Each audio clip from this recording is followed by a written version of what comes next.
wabarakatuh. Perkenalkan, saya Harlina Eka Juwita. Saya salah satu guru di SD Negeri 41 Lubuk Linggau.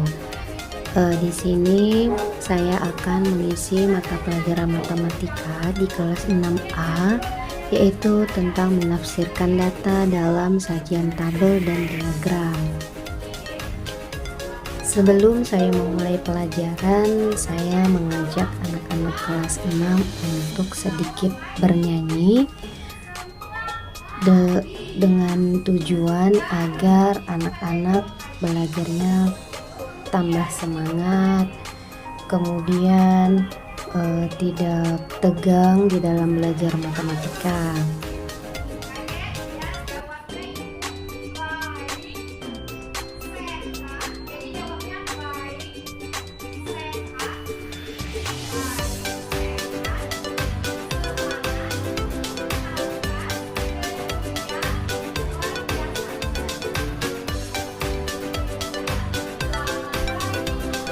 Nah, di sini saya langsung bernyanyi bersama anak-anak. Anak-anak juga mengerti dengan apa yang sudah saya ajarkan tadi, dan anak-anak juga suka dan senang.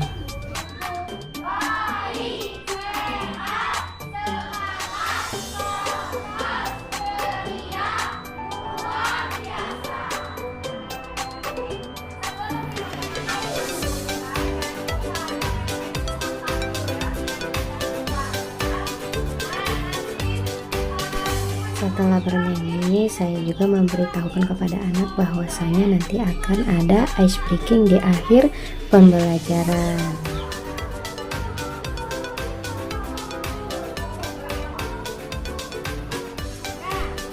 Saatnya pembelajaran dimulai. Anak-anak sudah mempersiapkan dirinya untuk memulai pelajaran. Di sini saya memulai satu pertanyaan pengantin. Pertanyaannya, kenapa kita harus membuat data? Dari sini juga kita pun mengetahui apa fungsi dari membuat data. Dan anak-anak sudah mulai berpikir, kenapa kita harus membuat data?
Coba diperhatikan, di sini ada nomor tinggi badan.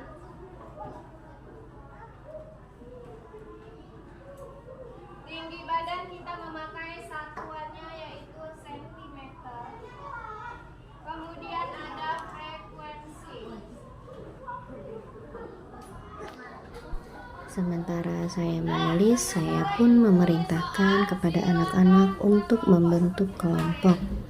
Jadi di dalam satu kelas itu saya membentuk 5 kelompok, yang dimana terdiri dari satu kelompok itu ada 7 anak dan satu kelompok ada yang terdiri dari 5 anak.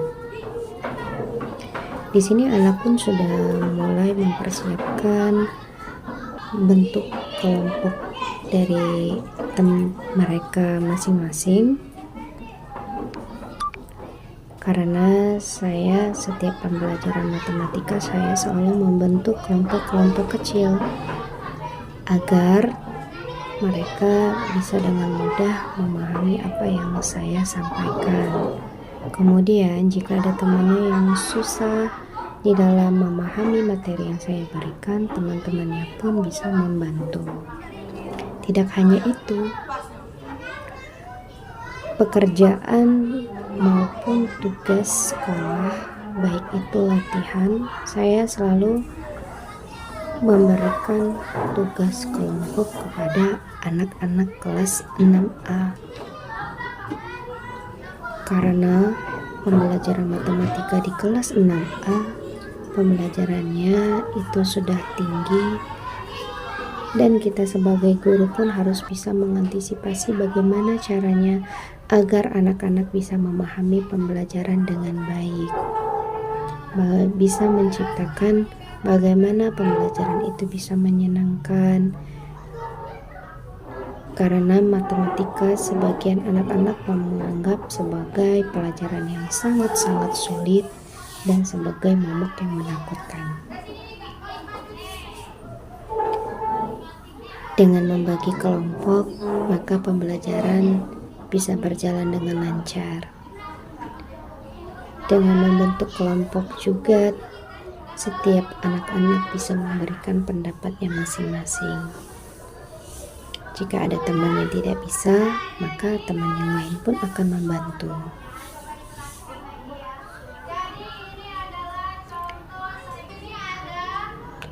Meskipun keadaan kelasnya sedikit ribut, tapi alhamdulillah anak-anaknya masih bisa memperhatikan dan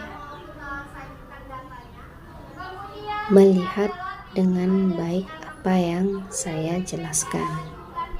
Di sini saya menggunakan model pembelajaran berdiferensiasi pada kurikulum Merdeka. Karena setiap peserta didik memiliki perbedaan dalam kemampuan, pengalaman, bakat, minat, dan gaya belajar. Saya juga sebagai guru harus memperhatikan perbedaan karakter peserta didik dan memberikan pelayanan yang penuh untuk memenuhi kebutuhan peserta didik. Sehingga penting adanya pembelajaran berdiferensiasi pada kurikulum Merdeka bisa dimaknai anak-anak dengan baik. Di dalam melaksanakan proses pembelajaran berdiferensiasi ini ada 3 strategi yang bisa kita pilih. Yang pertama, diferensiasi konten, diferensiasi proses, dan diferensiasi produk. Nah, di sini saya menggunakan pembelajaran diferensiasi proses. Kenapa saya memilih diferensiasi proses? Karena di pembelajaran diferensiasi proses ini saya tidak menggunakan kelompok belajar visual, auditori maupun kinestik.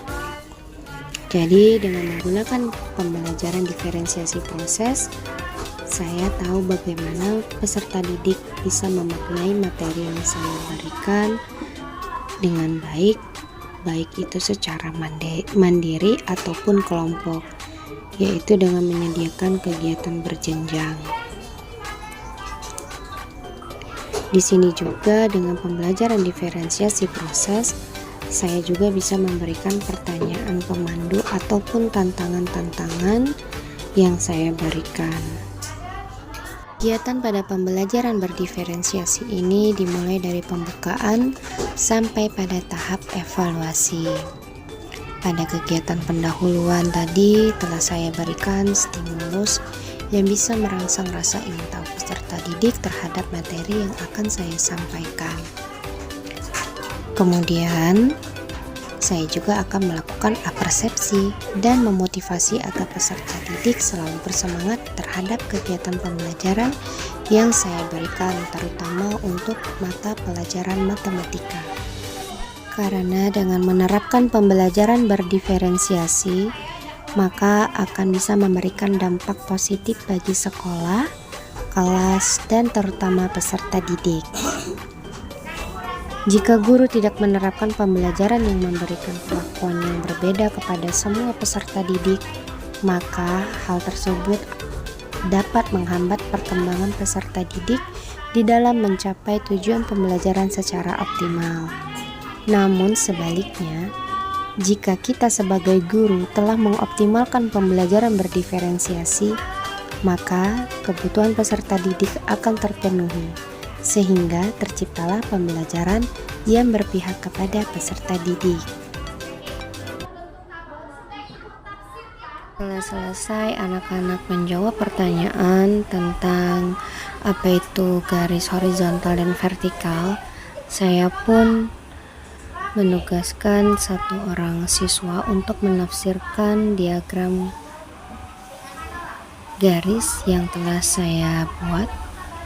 Dan di sini maju satu siswa saya yang bernama Raffi. Ia pun mulai menjelaskan tentang diagram garis. Di sini saya pun membantu Raffi di dalam menafsirkan diagram. Yang lain diperhatikan lagi kepanggil. Terus.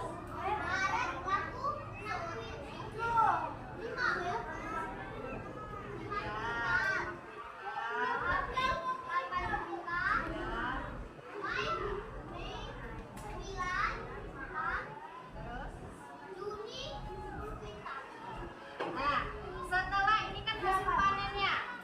Sekarang tafsirkan lagi. Lihat, ini garis grafiknya kan ada yang dari turun naik. Coba di untuk hasil panennya yang dijelaskan lagi itu benar. Coba sekarang ini kan hasil panennya ya. Tadi Raffi sudah menjelaskan kalau di bulan Januari Pak Majid itu hasil panen jagungnya itu 2 kuintal. Kemudian Februari 4 kuintal, Maret 5 kuintal, sampai dengan Juni itu 10 kuintal. Kan kita bisa lihat ya, diagram ini ya juga. Jadi ketika kita melihat diagram seperti ini, nah ya kita bisa baca ya, kita bisa menafsirkan. Oh ternyata hasil panen jagung Pak Majid itu di bulan Januari 2 kuintal, di bulan Februari 4 kuintal. Coba diperhatikan, jangan ngobrol. Maret 5 kuintal, April bulan April 8 kuintal, bulan Mei 9, Juni 10 kuintal. Nah berarti di sini ada yang tidak berisi berarti ya, yang 6 kuintal ini ya, ini tidak, berarti dia tidak masuk berarti ya. Nah berarti pada bulan Januari Pak Majid ini dari bulan Januari, Februari, Maret, April, Mei, Juni dia mengalami peningkatan hasil panennya. Naik nggak ini grafiknya? Naik. Kalau dia turun berarti dia mengalami penurunan juga dari hasil panennya. Bisa jadi turun hasil panen Pak Majid ini pertama mungkin dia gagal panen, ya, atau mungkin kualitas jagungnya jelek, jadi yang dijual itu yang terbuat cuma sedikit. Nah itu bisa. Jadi soal nomor 1 ini kan diagram salah, tabel ya, kajian data tabel. Di sini perhatikan Setelah menuliskan 2 soal tugas latihan, saya pun sedikit menjelaskan dari soal yang telah saya tulis di papan tulis. Tujuannya agar anak-anak bisa memahami dengan baik dari tugas latihan yang saya berikan. Jadi yang mendapatkan nilai 4, nilai matematika nilai 4 itu ada 5 anak. Yang dapat nilai matematikanya 5 ada 7. Dapat 6 itu ada 6 orang. Nilai 7 ada 11 orang. Nilai 8 ada 5 orang. Nilai 9 ada 3 orang. Nilai 10 ada 3 orang. Ya. Yang pertama Di sini pun anak-anak mulai mengerjakan tugas yang telah saya berikan. Anak-anak yang tidak paham boleh bertanya kepada teman-temannya, bisa juga kepada saya. Di sini mereka bekerja secara kelompok untuk tugas yang telah saya berikan. Teman-teman, itulah tadi materi yang telah saya berikan kepada anak-anak saya. Semoga video ini bermanfaat bagi guru-guru semua. Terima kasih.